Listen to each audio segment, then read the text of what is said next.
Hey everyone, welcome back to the show. Hello, hello. Ready for another episode of English Learning? Alice, do you ever think about trees? Like, really think about them?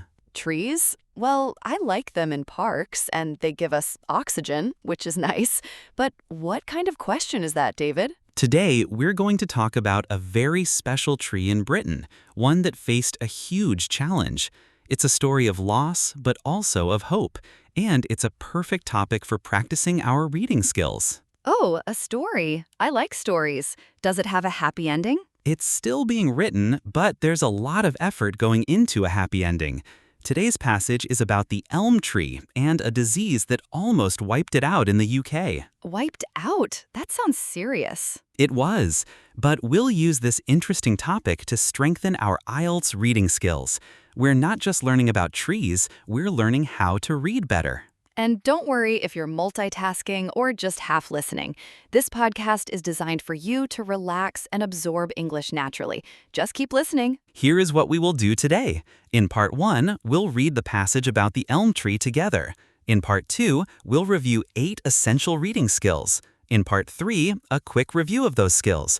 And in Part 4, we'll practice with some real questions based on our passage. A story of trees, 8 skills, and some practice. Sounds like a good plan. Let's start. Okay, welcome to Part 1. This is our reading passage. The title is The Elm, a story of loss, hope, and revival. This is where we learn about the elm tree. David will read each part slowly, and I'll help explain it in simple English. Remember, just focus on understanding the main idea. Don't worry about every single word. Think of it as painting a picture in your mind, paragraph by paragraph. Ready? Let's read. In the 1960s and 70s, around 25 million elm trees in the UK died because of Dutch elm disease. This was 90% of all elms. After this, the elm tree, which was once very common in Britain, was mostly forgotten. But now there is hope that elms can be brought back to the English countryside. Matt Elliott from the Woodland Trust said that the impact was huge. Elms were significant, large trees.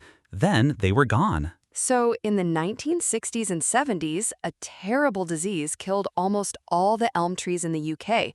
9 out of 10. People almost forgot about them. But now there's a new plan to bring these trees back. It was a really big loss. The word dominant. If something is dominant, it means it's the most common or powerful.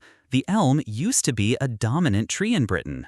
Dominant. Most common. Say it with me. Dominant. You know, it's hard to imagine what a landscape looks like when 90% of a certain tree is just gone.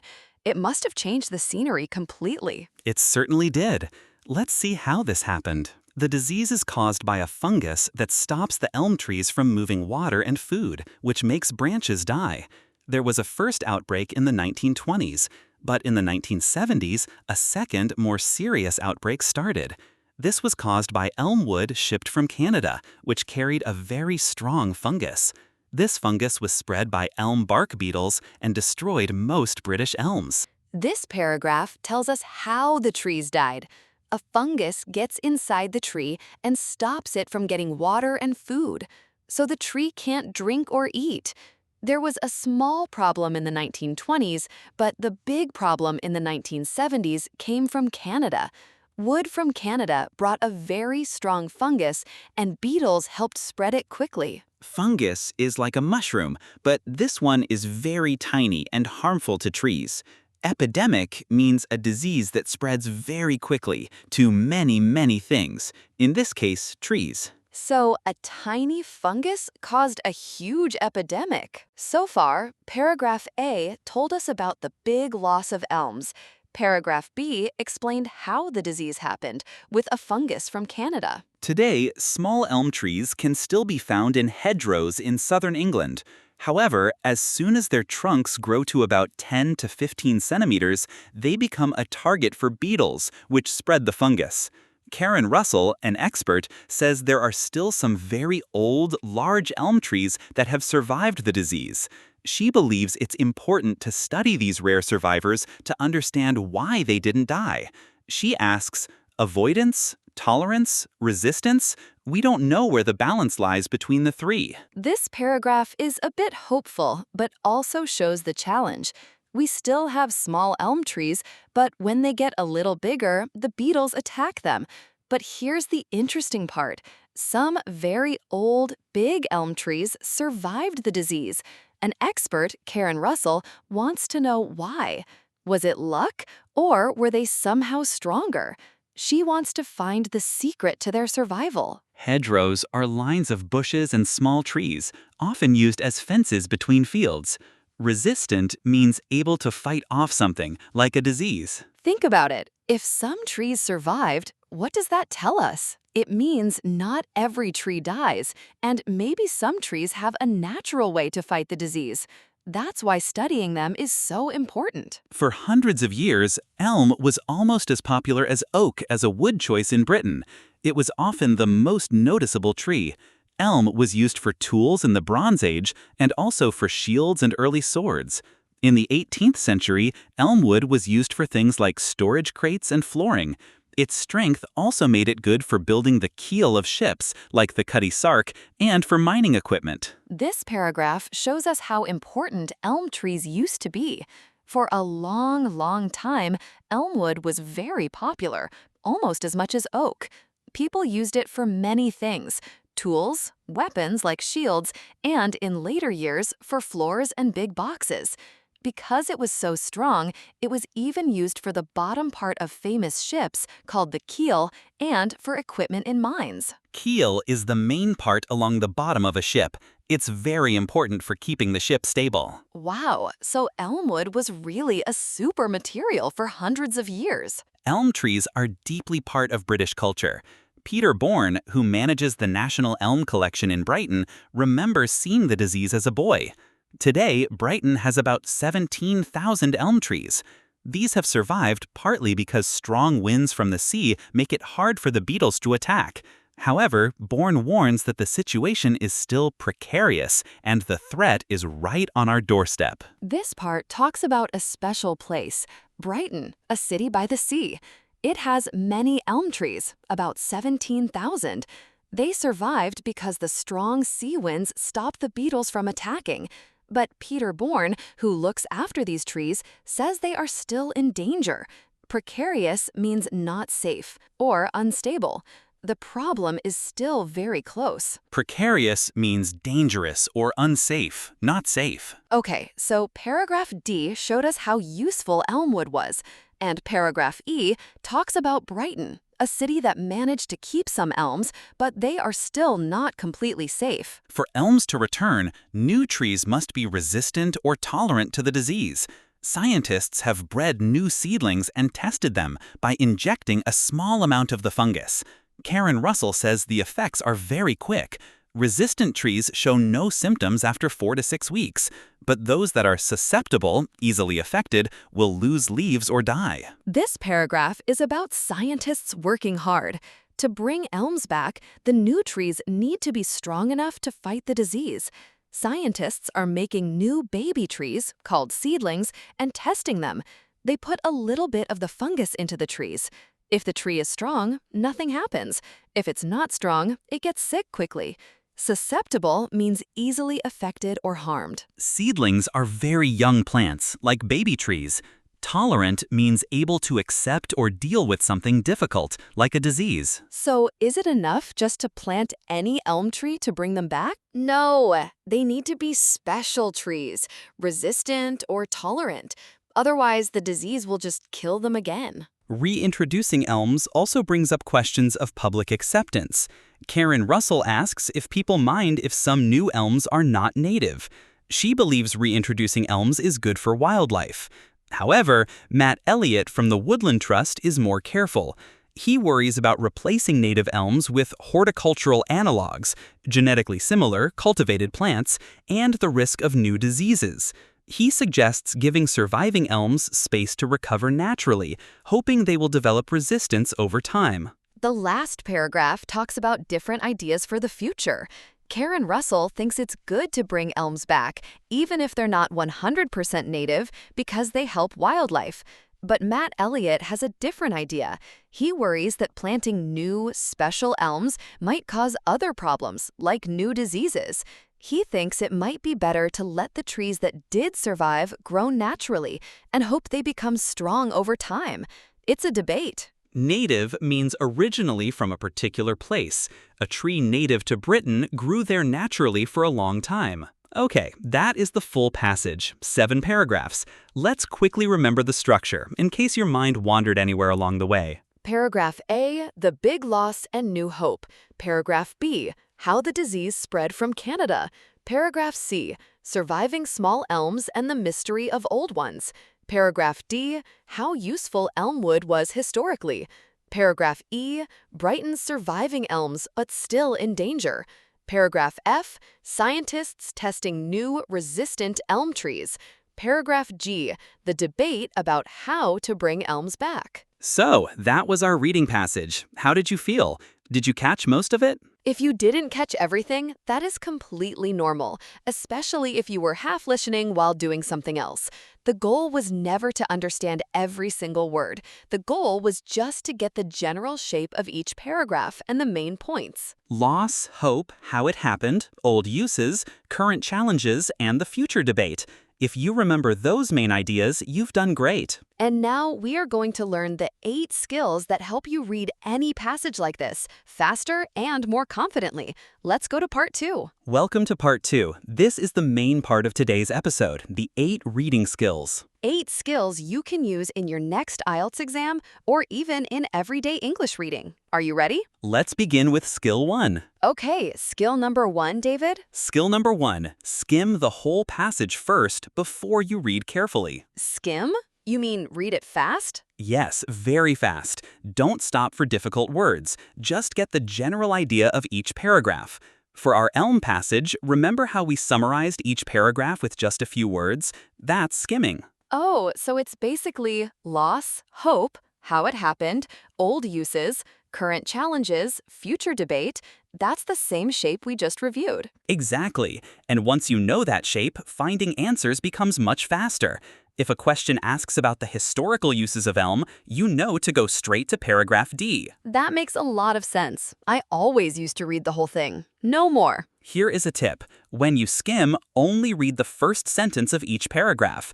That sentence usually tells you what the paragraph is about. Say this with me. Skim first. Skill number 2. Always read the questions first before you scan for answers. Wait, isn't that obvious? You'd think so, but many students start reading the passage in detail before they even know what they're looking for. Ah, so they waste time reading things they don't need. Exactly. If the question asks about the origin of the second disease outbreak, you already know you need to look for Canada and the 1970s. So the question guides the reading, not the other way around. Perfectly said. The question is your map. Read the map before you start walking. The question is your map. Say it with me. The question is your map. Okay, skill 3. Scan for keywords. Don't read every word. Let your eyes jump to the important ones. What counts as a key word? Names, numbers, dates, and unusual words. For example, in our Elm passage,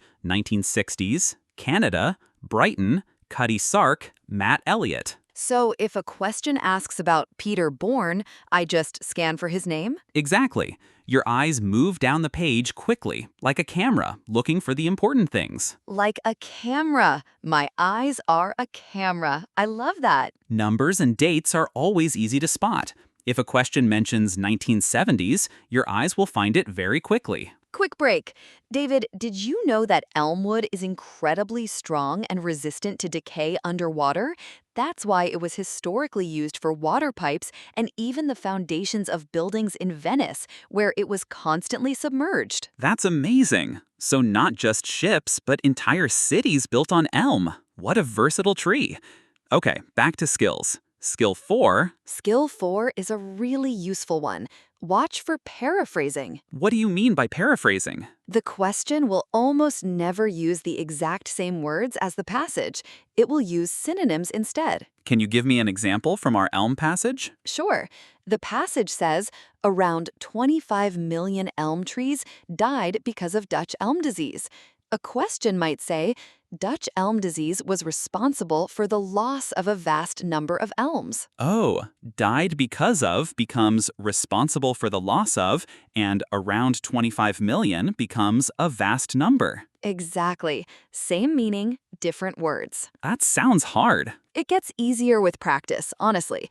The skill is simply don't look for the same words, look for the same meaning. Say that again, David. I want to remember it. Don't look for the same words. Look for the same meaning. Don't look for the same words, look for the same meaning. Say it with me. Skill 5. Find the topic sentence. Usually the first sentence of a paragraph tells you what the whole paragraph is about. So in paragraph C, the first sentence says, Today, small elm trees can still be found in hedgerows. Right. So immediately you know this paragraph is going to talk about where elms are found now and their current situation. So I don't need to read the whole paragraph carefully unless the question is about current elm locations. Exactly right. The topic sentence is like a sign on a door. It tells you what is inside before you open the door. Let's practice. Listen to this first sentence. What is the paragraph about? Reintroducing elms also brings up questions of public acceptance. The paragraph is about how people feel about bringing elms back. That is paragraph G. Did you get it right? Skill 6 is the one that trips learners up the most, but it's really just a small logic puzzle. True, false, not given questions. Oh no, I always get confused with not given. Everyone does it first. Here is the key difference. True means the passage says the same thing as the statement. False means the passage says the opposite. Not given means the passage simply does not mention it at all. So not given does not mean false, it just means the passage is silent. No information. Exactly. The passage is silent. Say it with me. And here's a little trick this question type likes to play. Sometimes the statement says all or always, but the passage only talks about some. That's usually a false. The statement went too far. Ooh, so watch out for words like all, every, always, never. Good tip. Okay, let me test you. Here is a statement from our passage. All elm trees in the UK died during the 1960s and 70s. True, false, or not given? The passage said around 25 million elms, accounting for 90%. So 90% died, not all. That's a trick. So it must be false. Correct. Now try this one. The fungus that causes Dutch elm disease can be treated with a special chemical spray. The passage talks about the fungus and how it spreads, and about scientists testing new trees, but it never mentions a special spray. So the answer is... Not given. The passage is silent about a spray. Perfect. You just used skill 6 correctly. Skill 7? Manage your time. If one question is taking too long, skip it and come back later. But isn't it bad to leave a question unanswered? It's worse to spend 5 minutes on one hard question and lose time for 5 easy ones. Oh, so one hard question can cost you many easy points? Exactly. Always guess something, mark it, and move on. You can come back at the end if you have time. A good rule of thumb, roughly 1.5 minutes per question. If you're still stuck after that, move on and come back later. And our last skill, skill 8. Guess unknown words from context. You will never know every word, and that is completely normal. Oh, that is so good to hear. For example, imagine you don't know the word precarious in paragraph E when Peter Bourne talks about Brighton's elms. But the sentence says, the situation is still precarious, and then the threat is right on our doorstep. So I can guess, if a threat is on the doorstep, precarious must mean dangerous or unstable. I don't need the exact definition. I just need enough to understand the main idea. Exactly. Context is the words around the unknown word. Use those words as clues. Say this with me. Use context clues. And that is skill 8, and all 8 skills done. Wow, 8 skills. That was a lot, but I feel much more confident now. You should. These are real, practical skills that every good IELTS reader uses. And the important thing is, these skills work together. Skim, read the questions, scan for keywords, paraphrasing, topic sentence, true, false, not given, time management, context clues. They are a team. All 8 working together. Let's go review them quickly. Welcome to part 3. Quick review. No pressure, just a fun recap. I will quiz Alice on the skills. Listen along and see if you can remember them too. Ready, Alice? Ready. I'll try my best not to get tricked. Okay, Alice. Skill 1. What's the very first thing we do with a reading passage? Read every single word super carefully? Ha, not quite. That's the opposite of what we want. Skill 1 is to skim first. Get the general idea. Right. Skim first. I knew that. Okay, my turn to show off. Skill 2, read the questions before you scan. Skill 3, scan for keywords. Excellent. Now, skill 4. What do we need to watch out for in the questions? Paraphrasing. They won't use the exact same words, but the meaning will be the same. Perfect. And skill 5. What's usually at the beginning of each paragraph that helps us? The topic sentence. It's like a sign on a door. Exactly. Now the tricky one. Skill 6 is about true, false, and... Not given. And not given means the passage is silent. You got it. And skill 7. What if a question is too hard? Don't get stuck. Manage your time, skip it, and come back later. And finally, skill 8, for those difficult words. Guess unknown words from context. Use the words around it as clues. 8 skills. I think I got them all this time. Well, almost. You nearly said read every word at the start. That one doesn't count. I was warming up. 8 skills reviewed, quickly and clearly. Remember, you don't need to memorize the names. You need to do them. Skills are actions, not words. Now, the most important part, putting the skills into action. Let's go to part 4. Welcome to part 4. Practice time. We are going to use our passage about the elm tree. Remember, the one about the loss, the hope, and the debate, and I will ask you some questions. Try to answer before we give you the answer. If you can, say it out loud if you like. No pressure though, just listening carefully works too. After each question, we pause. Then we go back to the passage, look at the exact line, and explain the answer. Our first statement. The second major outbreak of Dutch elm disease in the UK was caused by infected wood imported from Canada. True, false, or not given? Let's go back to paragraph B. The passage says, but in the 1970s, a second, more serious outbreak started. This was caused by elm wood shipped from Canada, which carried a very strong fungus. This matches our statement perfectly, so the answer is true. Here's the next one. Small elm trees in hedgerows can grow to a very large size without being affected by Dutch elm disease. True, false, or not given? Let's look at paragraph C for this.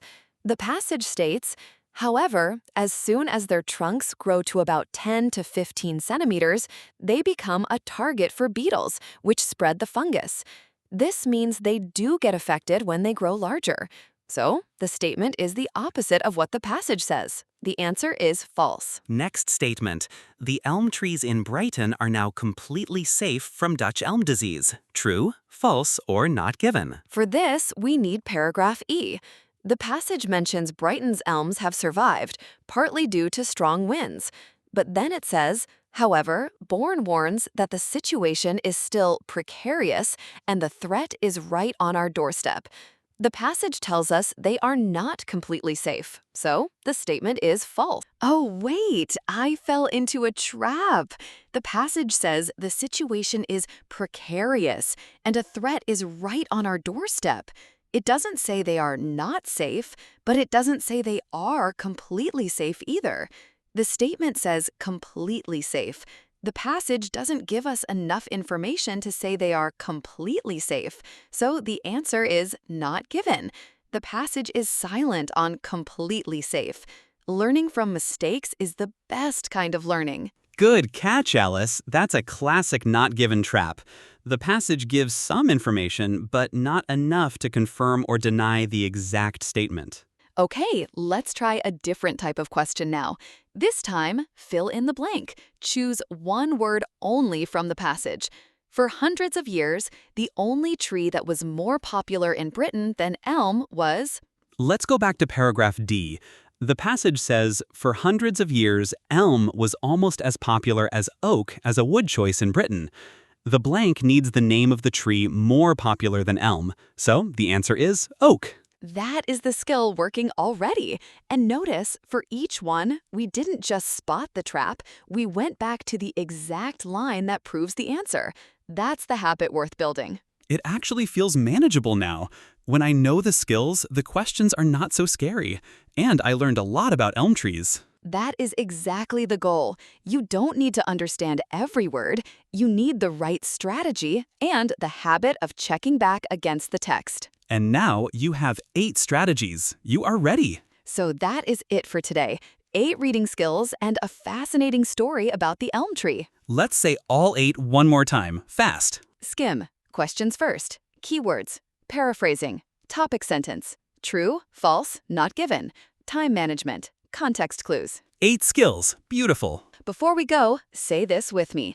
I have the right strategy. I have the right strategy. I have the right strategy. Say it one more time if you like, because it's true. Oh, before we go, one last fun fact about the elm. Did you know that some elm trees can live for hundreds of years?